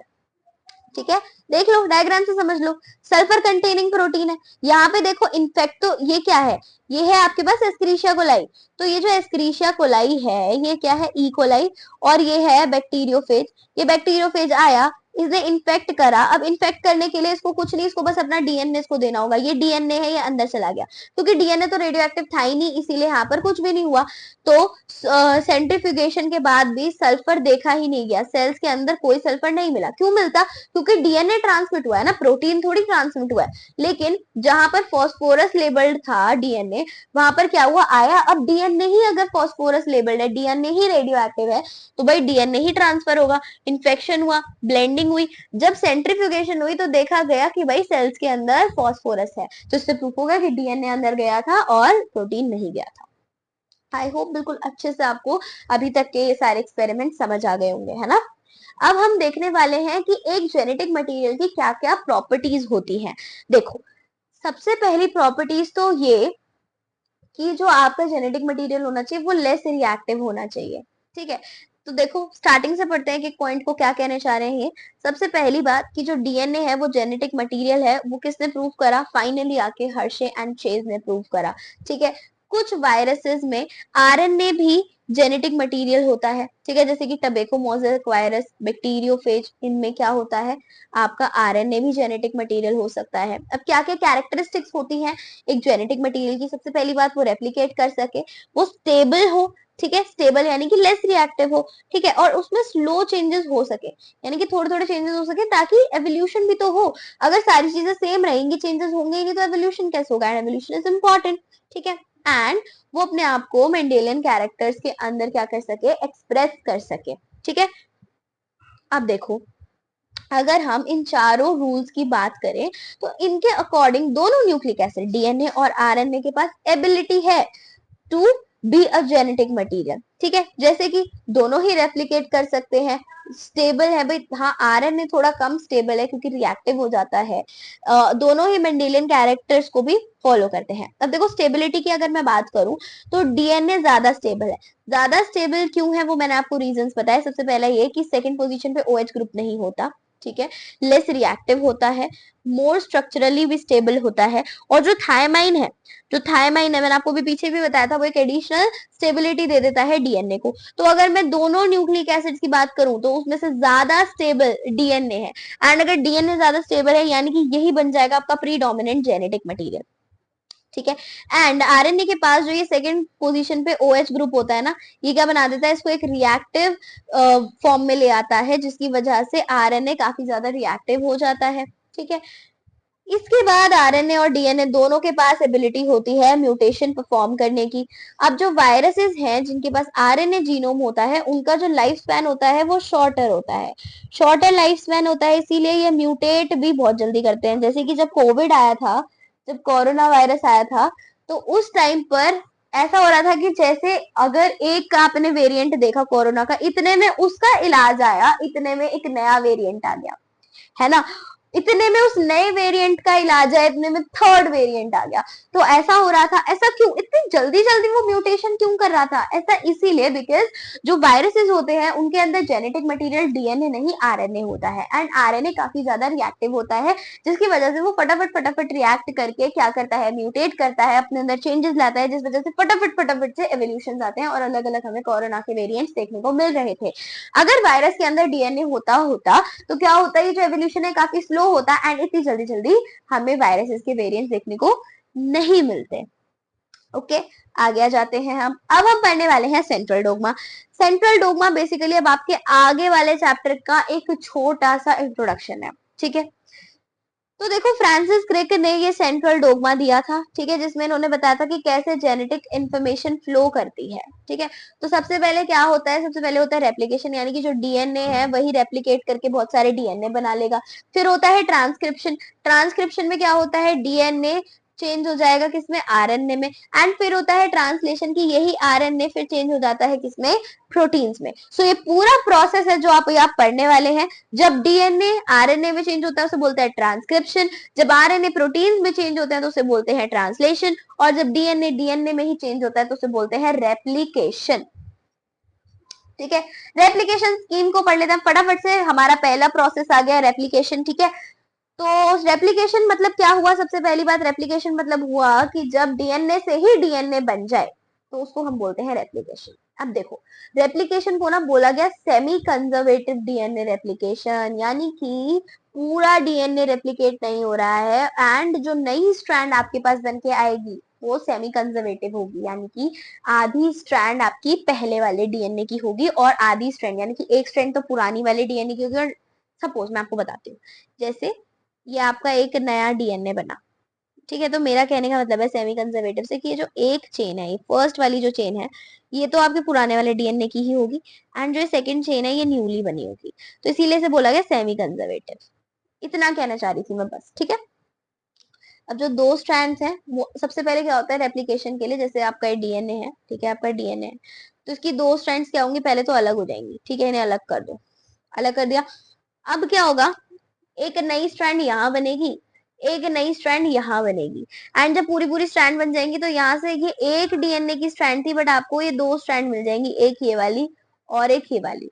ठीक है, फिर रेप्लिकेशन के पास बाद क्या होगा, आप देखो ना, ये वाली तो पेरेंटल डीएनए ही है, ये वाला ही तो डॉटर डीएनए है, इधर भी ये वाला तो पेरेंटल डीएनए, पेरेंटल डीएनए मतलब ये तो पहले से ही थी ना स्ट्रैंड, और ये सेम ही है, एंड ये बनी है नई स्ट्रैंड। तो ये कहना चाह रहे हैं कि हर एक डीएनए मॉलिक्यूल जैसे ही रेप्लिकेशन हो जाएगा तो हर एक डीएनए मॉलिक्यूल के पास एक तो पेरेंटल स्ट्रैंड होगी और एक न्यूली सिंथेसाइज्ड स्ट्रैंड होगी। ठीक है, अब ये चीज प्रूफ कैसे हुई कि जो डीएनए वो सेमी कंजर्वेटिवली रेप्लिकेट करता है? ऐसा नहीं होता कि जब वो रेप्लिकेट करता है तो पूरा ही नया दोनों स्ट्रैंड नहीं होंगे, ऐसा क्यों नहीं होता? या फिर सिर्फ एक ही स्ट्रैंड पेरेंटल होती है, दूसरी स्ट्रैंड न्यूली फॉर्म्ड होती है, ऐसे कैसे पता चला? तो उसके पीछे भी क्या हुआ, एक्सपेरिमेंट हुआ। किसने करा? मैथ्यू मिचेल्सन और फ्रैंकलिन स्टॉल ने एक्सपेरिमेंट करा। 1958 में एक्सपेरिमेंट करा। इन्होंने क्या करा, एस्क्रीशिया कोलाई लिया, उसको ग्रो करा एक मीडियम पर जहां पर NH4Cl ग्रो कर रहे थे, एंड नाइट्रोजन का 15th आइसोटोप था वहां पर। ठीक है, क्या था? 15th isotope. ठीक है, और दूसरा मीडियम जो इन्होंने बनाया, जो दूसरा मीडियम बनाया उस पे भी NH4Cl ही था, लेकिन नाइट्रोजन का 14th आइसोटोप था। ठीक है, अब देखो इन्होंने क्या करा, दोनों मतलब बनाए नए नए एस्क्रीशिया कोलाई बनाए दोनों मीडियम्स पर, एक पर तो 15 वाला नाइट्रोजन था, एक बार 14 वाला नाइट्रोजन था। फिर क्या हुआ, जो हैवी डीएनए मॉलिक्यूल था उसको नॉर्मल डीएनए से यानी कि 14th वाले से अगर हमें अलग करना है, हैवी वाले को लाइट से अलग करना है, तो उसके लिए हमें क्या करना पड़ेगा, सेंट्रीफ्यूगेशन करनी पड़ेगी। सेंट्रीफ्यूगेशन मतलब क्या होता है? सेंट्रीफ्यूगेशन इज समथिंग लाइक जैसे जब आप लोग घी निकालते हो मलाई से, तो जब आप मलाई से घी निकाल रहे होते हो तो आपने देखा होगा कि जो हैवी सब्सटेंस होता है वो नीचे बैठ जाता है, एंड जो लाइट सब्सटेंस होता है वो ऊपर की तरफ आ जाता है। तो इसी तरह के प्रोसेस को बोला जाता है सेंट्रीफ्यूगेशन, यानी कि बेसिकली मथना। ठीक है, तो हम सेंट्रीफ्यूगेशन करेंगे। सेंट्रीफ्यूगेशन की हेल्प से क्या होगा कि वो जो हैवी वाला डीएनए होगा ना वो ऊपर आ जाएगा, एंड जो लाइट वाला डीएनए होगा वो नीचे रह जाएगा। ठीक है, तो सेंट्रीफ्यूगेशन करने के लिए हमने जो डेंसिटी ग्रेडियंट लिया वो यहाँ पर लिया सीजियम क्लोराइड। ठीक है, अब क्या हुआ, जो नॉर्मल हमने बनाई थी NH4Cl जो कि 14th आइसोटोप पे ग्रो करे थे एस्क्रीशिया कोलाई, ठीक है, उस पर किसे ट्रांसफर कर दिया, इस वाले को, हैवी वाले को, हैवी वाले एस्क्रीशिया कोलाई को ट्रांसफर कर दिया लाइट वाले एस्क्रीशिया कोलाई पर। ठीक है, अब क्या हुआ कि जो सेल्स हैं वो मल्टीप्लाई करने लग गए, ऑब्वियसली सेल डिवीजन होने लग गया। अब देखो जब सेल डिवीजन हुआ तो ये देखा गया कि, क्योंकि देखना था कि डीएनए हैवी वाला आया या लाइट वाला आया, क्योंकि एक के पास तो हैवी डीएनए है 15N वाला, एक के पास लाइट डीएनए है 14N वाला। तो जब सेल डिवाइड हुई और हमने जेनेटिक मटेरियल देखा तो हमने देखना चाहा कि अब देखते हैं कि यहाँ पर लाइट वाला है डीएनए या जो हैवी वाला है वो डीएनए है। तो हमें देखने को क्या मिला, हमें देखने को मिला कि जब वन जनरेशन यानी कि आफ्टर वन जनरेशन 20 मिनट्स के बाद उनका डिवीजन हो गया था, तो फर्स्ट जनरेशन में क्या हुआ, एक हाइब्रिड मिला हमें। हाइब्रिड मतलब कि एक स्ट्रैंड तो भाई 15N वाली थी और दूसरी स्ट्रैंड 14N वाली थी। ठीक है, जब 20 मिनट्स बाद दोबारा किया गया तो उसके बाद क्या हुआ, यानी कि जब 40 मिनट्स हो गई तो हमें दो तो हाइब्रिड मिल गए और दो लाइट डीएनए मिल गए। मतलब हमें ना ऐसा दिखा कि सेम सेम सा दिख रहा है। ठीक है, दो हाइब्रिड मिल गए, दो ही हमें कैसे मिल गए, लाइट डीएनए मिल गए। अब ऐसे ही एक्सपेरिमेंट्स टेलर ने और कलीग ने भी करे, किस पर, विशिया फाबा पे। एंड विशिया फाबा क्या है, फैबा बीन्स है। इन्होंने रेडियो एक्टिव थायमिडीन को यूज किया और वही सेम रिजल्ट्स आए, यानी कि डीएनए ने सेमी कंजर्वेटिवली रेप्लिकेट किया। अच्छा, अब आप सोच रहे होंगे कि भाई कैसे प्रूफ हुआ, आप खुद सोचो ना। देखो, हमने एक तो 15N वाला लिया था एंड हमने 15N वाले को क्या किया, हमने कर दिया इसको ट्रांसफर 14N वाले पे। अब जो हमने देखना चाहा कि अब जो सेल डिवाइड करेंगी उनके पास जो न्यूक्लियस होगा और उसके अंदर जो डीएनए होगा वो हैवी वाले का होगा या लाइट वाले का होगा, वो 15N का होगा या 14N का होगा। तो जब हमने पहली जनरेशन को नोटिस किया जो कि 20 मिनट्स बाद आई, उसमें हमने देखा कि ना तो ये 15N वाला है ना तो ये 14N वाला है। इसकी एक स्ट्रैंड तो 15N वाली है, दूसरी स्ट्रैंड इसकी 14N वाली है।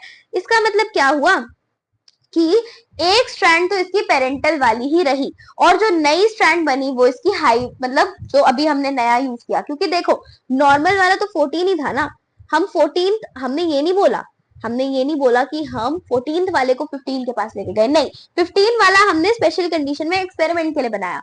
नॉर्मल वाला नाइट्रोजन कौन सा होता है, 14th वाला ही तो होता है। तो नॉर्मल वाला था 14, हम वहां लेके गए उसको जहां पर 14 ग्रो कर रहा था। ठीक है, जहां पर 14 ग्रो करा था, यानी कि 14 बहुत ज्यादा है, 15 कम है। ठीक है, तो हमने वही देखना चाहा कि भाई देखो, जो 15th वाला था वो उसके पेरेंटल वाला आया एक, है ना, स्ट्रैंड। और इस पे क्योंकि आप लेके आए थे तो जो न्यूली फॉर्म स्ट्रैंड थी वो किसकी आई, 14 की। जब आपने सेकेंड जनरेशन को देखा तो दो तो आपको ऐसे हाइब्रिड ही मिल रहे थे, यानी कि जिसमें एक तो 15 वाला था, एक 14 वाला था, और दो आपको नए स्ट्रैंड्स मिल गए जो कि 14N से बन रहे होंगे। अच्छा, ऐसा क्यों हुआ, देखो एक्सपेरिमेंट बताएगा ऐसा क्यों हुआ। आप 15N वाला डीएनए लेके आए थे, ठीक है, किसके पास, आप 14N वाले के पास लेकर आए थे। तो 20 मिनट्स बाद क्या हुआ, ये दो स्ट्रैंड्स, ये रेड वाली स्ट्रैंड्स अलग हो गई, एक स्ट्रैंड ये रही, एक स्ट्रैंड ये रही। ठीक है, तो एक दोनों के पास कौन आया, कलर चेंज कर देते हैं ताकि आपको समझ आ जाए। तो उन्हें ग्रीन ले रखा है, हम भी ग्रीन ही ले लेते हैं।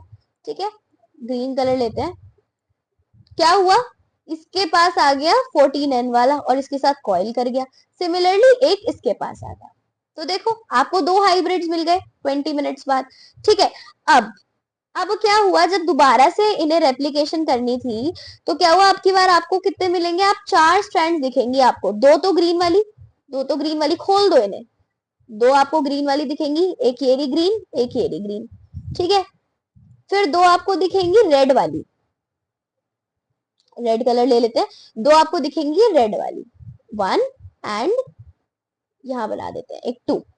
ठीक है, अब देखो क्या होगा, ग्रीन वाली के साथ कौन आ गया, ग्रीन वाली के साथ आपका आ गया ये, ग्रीन वाली के साथ ग्रीन ही आएगा, सॉरी, ग्रीन वाली के साथ ग्रीन क्यों आएगा, बिकॉज यहाँ पर ग्रीन मीडियम ही तो बन रहा है। नया कौन आके, जो न्यूली फॉर्म्ड है, न्यूली फॉर्म्ड कौन है, न्यूली फॉर्म्ड तो ग्रीन ही है, हम तो अपनी तरफ से 15 वाला लेके आए थे ना। तो अब जो ग्रीन वाली स्ट्रैंड होगी यहाँ पर जो नई बनेगी वो सिर्फ ग्रीन ही है। तो अब ग्रीन आके सबसे अटैच हो जाएगा, एक तो इससे अटैच हो गया, एक इससे अटैच हो गया, एक इससे अटैच हो गया एंड एक इससे अटैच हो गया। तो देखो अब ध्यान से, ये दो तो आपको हाइब्रिड दिख रहे हैं और दो आपको कैसे दिख रहे हैं, लाइट डीएनए वाले। देखो ये रे, ये रे, ये दो हाइब्रिड्स आपको, ये दो हाइब्रिड्स दिख रहे हैं। ठीक है, एंड ये दो आपको लाइट वाले दिख रहे हैं। आई होप इतना आपको अच्छे से क्लियर हो गया होगा ये एक्सपेरिमेंट। इसी एक्सपेरिमेंट ने क्या प्रूव करा था कि डीएनए क्या है, सेमी कंजर्वेटिव है नेचर में। ठीक है, अब हम देखने वाले हैं डीएनए रेप्लिकेशन की पूरी मशीनरी और क्या एंजाइम्स यहाँ पर लगते हैं, किस तरह से पूरा प्रोसेस चलता है उसको। तो सबसे पहली चीज, क्या वो मेन एंजाइम है जो कि डीएनए में मतलब डीएनए रेप्लिकेशन में यूज होता है, तो वो मेन एंजाइम है डीएनए डिपेंडेंट डीएनए पॉलीमरेज। ठीक है, तो डीएनए डिपेंडेंट डीएनए पॉलीमरेज क्यों बोला, क्योंकि ये जो एंजाइम है ये ना डीएनए टेम्पलेट को ही यूज करता है, डीएनए की ही टेम्पलेट को लेगा, जिससे ये पूरे डीऑक्सी न्यूक्लियोटाइड्स को क्या करेगा, पॉलीमराइज कर पाएगा, यानी कि इनकी एक चेन बना पाएगा। अब जो एवरेज रेट होता है वो कितना होता है कि ये अप्रोक्सीमेटली 2000 बेस पेयर्स को रेप्लिकेट कर लेते हैं पर सेकेंड, यानी कि हर सेकेंड में 2000 बेस पेयर की रेप्लिकेशन हो जाती है। ठीक है, अब इन पॉलीमरेज का काम क्या होता है, रिएक्शन को कैटेलाइज करना यानी कि रिएक्शन की रेट को फास्ट करना, और जो एक्यूरेसी है उसको बिल्कुल मैक्सिमम रखना, क्योंकि अगर कोई भी मिस्टेक रेप्लिकेशन के दौरान होती है तो उससे क्या हो जाएगी, म्यूटेशन आ जाएगी। एंड आपने चैप्टर 4 में मेरे साथ पढ़ा था कि अगर म्यूटेशन आएंगी तो आपको डिजीजेस का भी सामना करना पड़ सकता है। तो इसीलिए बहुत कोशिश की जाती है कि बहुत ही तेजी से रिएक्शन हो, ठीक है, और उसके साथ साथ बहुत ही हाई डिग्री ऑफ एक्यूरेसी रहे। एंड इसका ध्यान कौन रखता है, इसका ध्यान यही पॉलीमरेज रखते हैं। ठीक है, तो डीएनए पॉलीमराइजेशन क्या है, डीएनए पॉलीमराइजेशन एक एनर्जी डिमांडिंग प्रोसेस है, ऑब्वियसली एनर्जी डिमांडिंग प्रोसेस है। अब एक बात बताओ, इतनी जल्दी जल्दी इतने सारे बेस पेयर्स जो हैं वो क्या कर रहे हैं, रेप्लिकेट कर रहे हैं, एंड इसके साथ साथ आपको बिल्कुल एक्यूरेसी भी चाहिए, मिस्टेक भी नहीं चाहिए, तो भाई एनर्जी तो चाहिए। तो एनर्जी डिमांडिंग प्रोसेस है, इसीलिए डीएनए डिपेंडेंट डीएनए पॉलीमरेज के साथ साथ हमें डीऑक्सी राइबो न्यूक्लियोसाइड ट्राइफॉस्फेट की भी जरूरत होती है। इनकी शॉर्ट फॉर्म क्या है, आपने सुनी भी होगी, क्या, डीएनटीपी। तो डीएनटीपी का काम क्या होता है, डीएनटीपी डुअल फंक्शन परफॉर्म करते हैं। सबसे पहला तो यही कि ये एनर्जी प्रोवाइड कर रहे हैं ताकि जो पॉलीमराइजेशन रिएक्शन है वो अच्छे से हो सके, दूसरी चीज ये सबस्ट्रेट की तरह भी काम करते हैं। अब ऐसे काफी सारे एडिशनल एंजाइम्स होते हैं जो कि रिक्वायर्ड होते हैं डीएनए डिपेंडेंट डीएनए पॉलीमरेज के साथ साथ। ठीक है, एंड वो कौन से एंजाइम्स हैं वो भी हम पता करेंगे, जैसे कि वहां पर हेलिकेज भी होता है। हेलिकेज का काम होता है डीएनए की स्ट्रैंड की अनवाइंडिंग करना, उसको खोल देना। ठीक है, ऐसे बहुत सारे एंजाइम्स और आपको जरूरत होती है। तो देखो रेप्लिकेशन स्टार्ट कैसे होता है। सबसे पहले जो डीएनए है, मैंने बोला ना डीएनए को हमें ओपन करना है। अब ओपन भी कहां से करेंगे, उसके लिए हमें एक ओपनिंग तो दिखनी चाहिए। तो एक छोटी सी ओपनिंग होती है, एक स्मॉल ओपनिंग होती है डीएनए की। ठीक है, वहां से रेप्लिकेशन स्टार्ट होती है, उसे रेप्लिकेशन फोक बोला जाता है। ठीक है, अब क्या हुआ, जैसे ही ये खुला, ये डीएनए सपोज खुल गया, फिर एक डीएन जो हमने अभी पढ़ा डीएनए डिपेंडेंट डीएनए पॉलीमरेज आएगा, वो क्या करेगा, एक रिएक्शन एक ही डायरेक्शन में, इस डायरेक्शन में क्या करेगा, इसको कैटेलाइज करेगा रिएक्शन को। और अगर ये इस डायरेक्शन में कैटेलाइज कर रहा है तो वो इस डायरेक्शन में प्रॉपरली कैटेलाइज नहीं कर पाएगा और फ्रेगमेंट्स बन जाएंगे यहाँ पर। ठीक है, फ्रेगमेंट्स बन जाएंगे यहाँ पर। ठीक है, क्योंकि देखो वही लिखा है कि सिर्फ एक ही डायरेक्शन में डीएनए पॉलीमरेज कैटेलाइज करता है रिएक्शन को।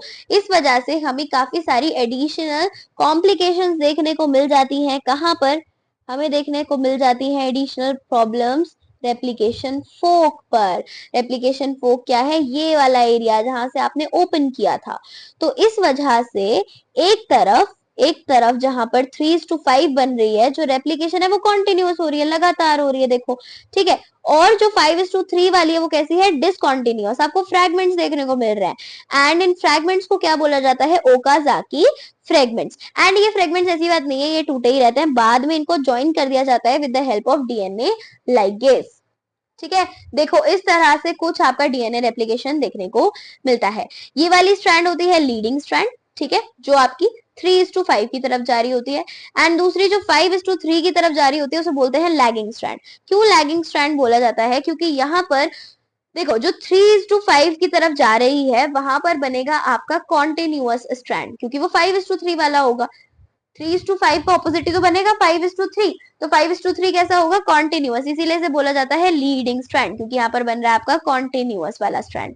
एंड यहाँ पर जो 5:3 वाला है उसके सामने बनेगा कौन सा, 3:5 वाला। तो वो कैसे बनेंगे, आपका डिसकॉन्टिन्यूअस बनेगा, ओकाजाकी फ्रेगमेंट्स बनेंगे, इसीलिए उसे बोला जाता है लैगिंग स्ट्रैंड। ये था आपका रेप्लिकेशन। अब क्या ओरिजिन है रेप्लिकेशन का, उसे भी देख लेते हैं।